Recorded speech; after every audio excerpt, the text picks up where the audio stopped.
A huge policy shift tonight for the U.S. regarding Israel.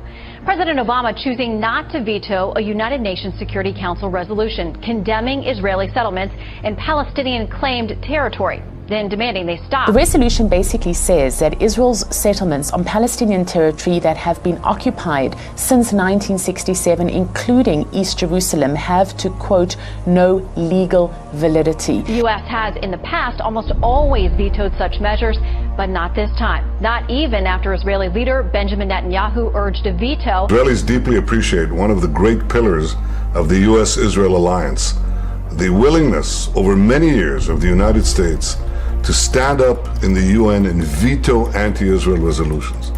I hope the U.S. won't abandon this policy. President Obama stabbing Israel in the back on his way out of office in what many are calling the ultimate betrayal in America's alliance with Israel.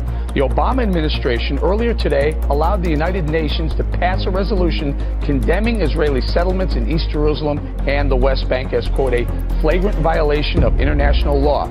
Israeli Prime Minister Benjamin Netanyahu is reacting by saying, quote, Israel rejects the shameful anti-Israel resolution at the UN and will not abide by its terms.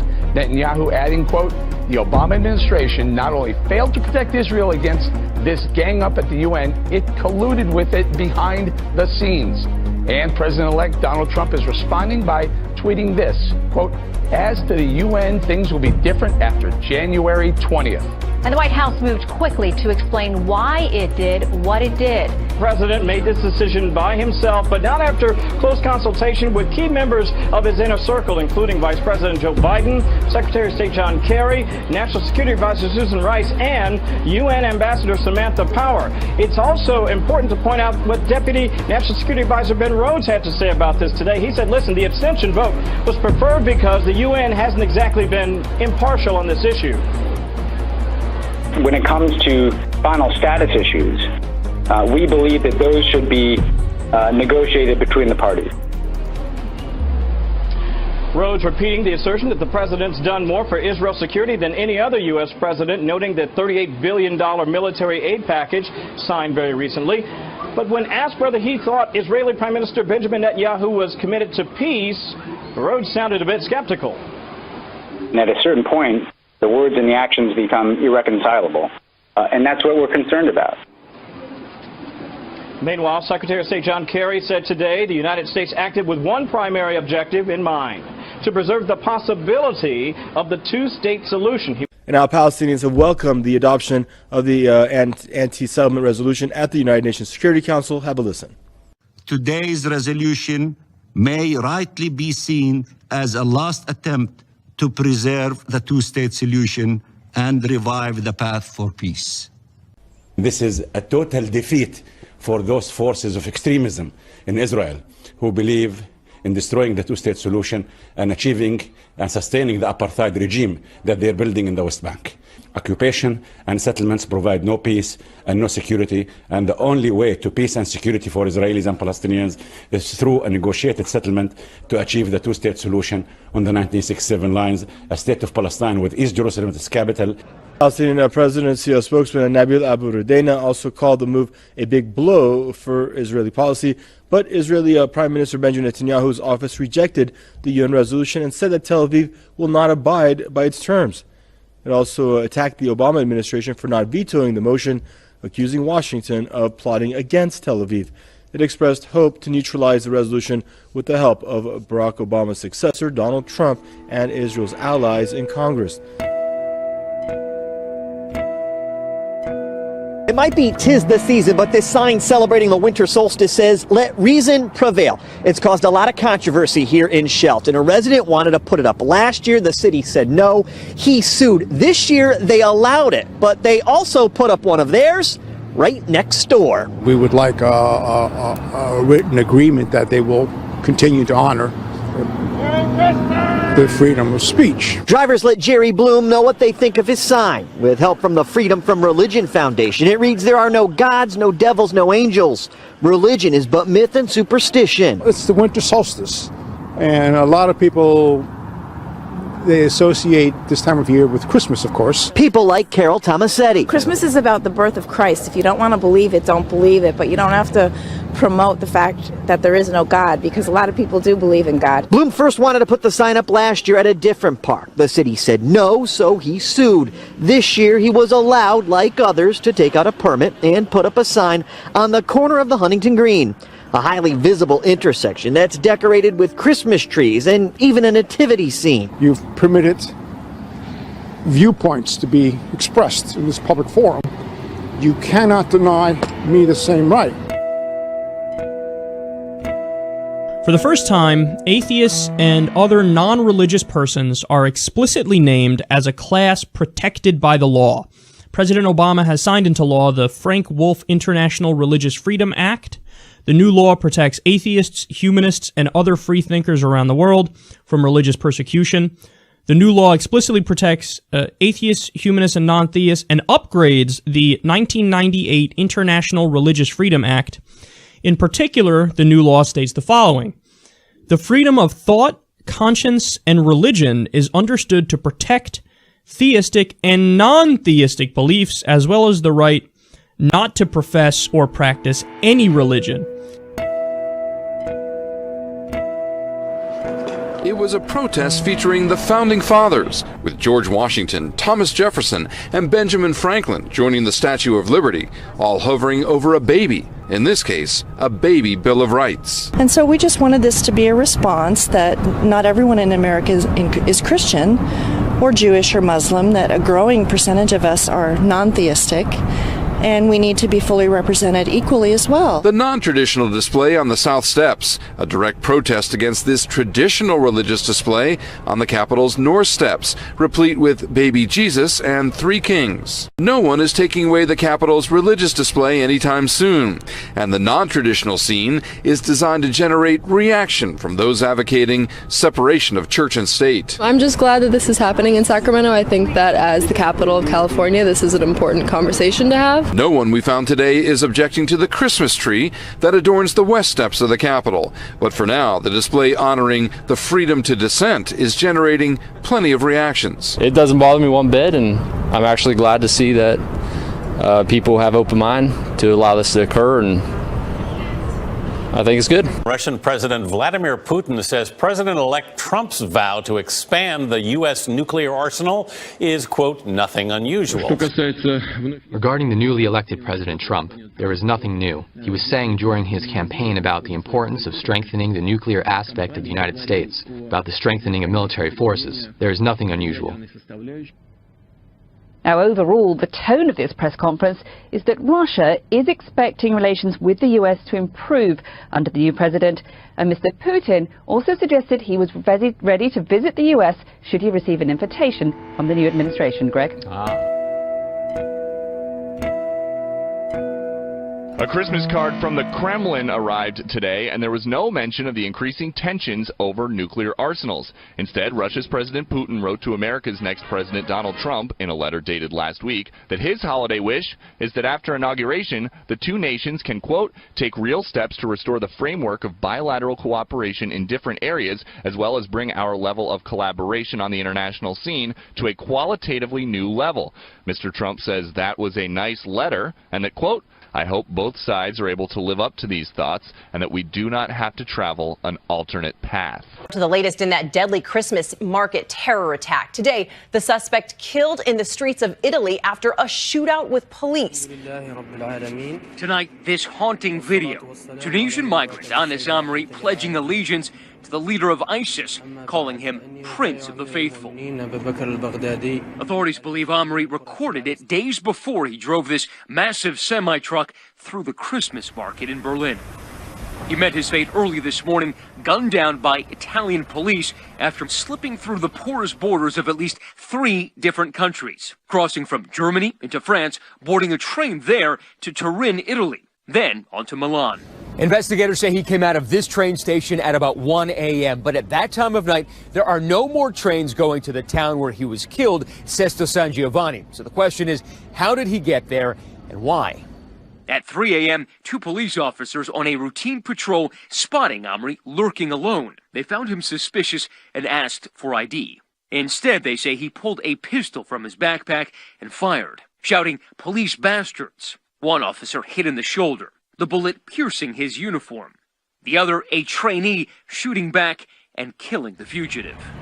And there are still questions. Did he have accomplices? Was he planning to meet someone? Germany's Angela Merkel crediting European cooperation for the manhunt, but really it was the gut instinct of two beat cops that neutralized Amri. They can expect soul searching in Europe about how its most wanted man managed to evade authorities in 3 countries over 4 days. Islamic State has carried out 3 suicide car bombings in an eastern suburb of the Iraqi city of Mosul, killing 23 people.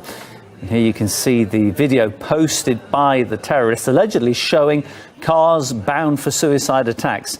However, the authenticity of the video could not be verified. We know that of those killed, 23 people were civilians and 8 policemen. Also on Thursday, a mortar attack killed 4 aid workers and at least 7 civilians. That was in what was the second deliberate attack on them in less than a week. It has been announced that some 70% of eastern Mosul has been liberated by the Iraqi army. A devastating move from ISIL. The terrorist group posted a video online that reportedly shows 2 Turkish soldiers tortured and burned alive. The video was posted as a warning to Turkish president to withdraw from Syria. Turkey's military has admitted to losing 2 soldiers, but has not verified the identity of the men in the ISIL video. It also comes 2 days after the country suffered a major blow from ISIL, as 16 Turkish soldiers were killed by militants near the Syrian town of Al-Bab, with attacks that included 3 suicide bombings. President Erdogan has not commented on ISIL's video so far, while opposition leaders have already been demanding an explanation. If the video is indeed verified and ISIL has burned to death Turkish soldiers, a heavy response can be expected by the Turkish government. Syrian government forces are engaged in a cleanup operation in eastern Aleppo, which is fully cleared of militants on Thursday. This is one of the last quarters militants were in before exiting East Aleppo. This is one of their command centers in Al-Ansari area. We found tens of armored vehicles, heavy machine guns and tanks that the militants burned so the Syrian army would not be able to use them. This building used to be a school, but was turned into a prison by militants. They turned classrooms into cells. And here we found a field hospital that was equipped with surgery rooms. This drug had NATO stock written on it, as well as Ministry of Defense, Whitehall, London. It was shocking that in every street there were dozens of warehouses filled with rockets, mortar shells and ammunition of various types and sizes. Cannons were also positioned inside schools. One gas cylinder like this could raise an entire building. Walking the streets, we found dozens of basements filled with foodstuff, some of which were from the United States. The huge amount of weapons and food supplies were clearly enough to help militants fight for years. A top Air Force officer sounding the alarm. He says his service is short 30,000 airmen. That's right. Over the summer, top Air Force officials sounded the alarm, saying they are 700 pilots and 4,000 mechanics short.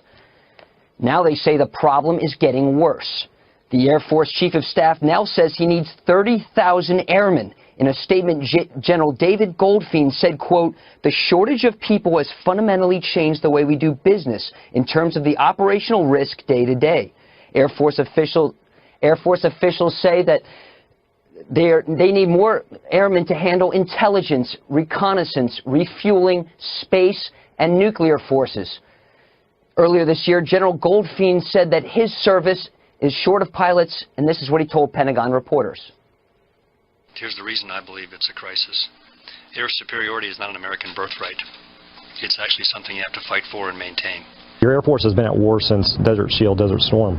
This wing has been at war since that time for 25 years. We went to the Middle East when Saddam Hussein invaded Kuwait, and we never left. At the start of the Gulf War, the Air Force had 134 fighter squadrons. Today, that number is only 55. The Air Force currently is doing 70% of the strike missions against ISIS over in the skies of Iraq, and it's also doing 90% of the refueling missions.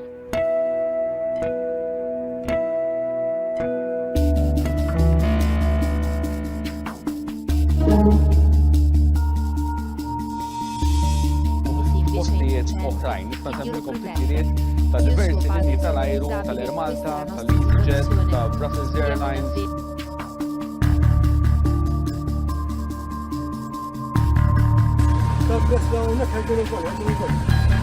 Yes.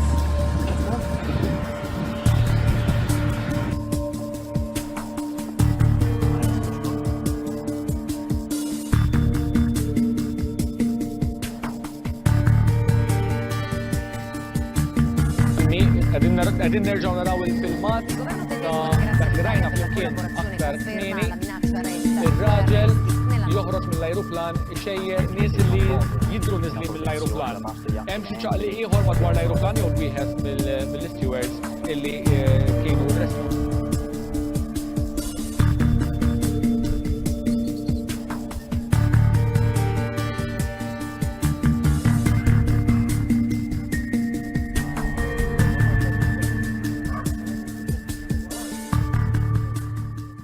On Tuesday, the Nigerian Customs Service said it intercepted N2.5 metric tons of reportedly fake rice, a brand called Best Tomato Rice, after being alerted by a customer. On Friday, the Health Ministry released a statement urging Nigerians to remain calm after a preliminary finding no evidence that the rice was plastic or consisted of toxic chemicals. Yet on Thursday, at a press briefing in Lagos, Mamudu Haruna, comptroller of the Federal Operations Unit, called the rice plastic. Haruna said, "We have done the preliminary analysis on the plastic rice. After boiling it, it was sticky and only God knows what would have happened if people consumed it." Haruna described the importers of the fake rice as economy saboteurs, as he believes they are trying to capitalize off of Nigerians looking for bargains during the holiday season. According to a study published in The Lancet Thursday, an experimental vaccine against the Ebola virus was found to be 100% effective. CNN reports the results offer hope of better protection against the disease that ravaged West Africa in 2014, killing more than 11,000 people. Ebola was first discovered in 1976, and before the 2014 outbreak, it typically hit isolated African communities. Those outbreaks were much more manageable for medical teams to parachute in and treat patients. But the virus reached cities in 2014, spreading like wildfire and catching the global health community off guard. Ebola is highly contagious once patients are symptomatic. So as families and close-knit communities try to care for sick loved ones, they risk infection. The vaccine is being fast-tracked by U.S. and European regulatory agencies. Pharmaceutical company Merck has promised to ensure that 300,000 doses of the vaccine will be available in case of a new Ebola flare-up. It will submit the vaccine for licensing by the close of 2017. Okay, maybe now we can panic. The White House says robots are coming for our jobs. A new report says artificial intelligence is surpassing the abilities of humans in certain tasks, and some industries need to prepare for a shift, particularly those that include driving for a living. While the White House doesn't have a timeline for predicted job loss, it estimates a little more than 80% of certain driving jobs could be impacted as technology improves. But before a revolt a la iRobot ensues... You like that? Remember, the report isn't a net prediction, so it doesn't take into account jobs that might be created from the shift. It's possible that a phase-out of human drivers could create a need for more urban planners to design for autonomous vehicles. A mother in Wisconsin at a desperate time in her life sends a private message on Facebook pleading for help and asking for prayers. Instead of sending the message to her friend, she mistakenly sends it to a stranger with a similar name. Well, her mistake is now turning into a Christmas miracle. For Amy Rickle, the miracle started with a mistaken Facebook message. And then I was immediately put, oops, wrong message. She had messaged Brian Van Boxtel, a stranger, asking for prayers. She says she meant to send the message to a friend with a similar name. But you didn't know Amy. I didn't know Amy, no. But that was not the end of the conversation. And he's like, nope, God puts us in people's lives for a reason. After moving from the UP to Green Bay to be closer to her children's father, Rickle wound up homeless and jobless with her 3 children. They were living in a hotel when her money ran out and her car stopped working. They had nowhere to go. Bawling and praying, and then that's when Brian had messaged me. Van Boxtel said he was coming to pay for her hotel stay. A simple question prompted him. What would Jesus do? Van Boxtel convinced Rickle to set up a GoFundMe account. After the GoFundMe page started, it blew up. That's when Kathy Schumann offered Rickle the use of her minivan, then much more. She really tugged at our heartstrings, and we just felt like this holiday season we couldn't let the kids be out in the cold, and we cleared out a room and brought them home. Chad Morak got the wind of the GoFundMe too. He found out Rickle is a licensed practical nurse and connected her with a local medical recruiting office in Appleton. Amy will attest there was a lot of work and a lot of behind the scenes stuff going on to really make this happen and to make it happen quickly. After that, I was just compelled to continue working really hard to get her resume and references over to our client so we can get her a full-time position. After an interview on Tuesday, Rickle will start that full-time LPN job January 3rd. Pretty amazed. Still kind of find it unbelievable. Also unbelievable, none of these people were friends before. We're all strangers. We all just met today. Chocolate. But now they share a very close bond. I knew that God had me in the right place at the right time. And so I listened to my heart. It's totally restored my faith in more than just humanity, my faith in God. Showing that sometimes when you ask for prayers, you get a miracle. From strangers to friends, unemployed and homeless to hired and housed, it all happened in just 9 days and in time for Christmas.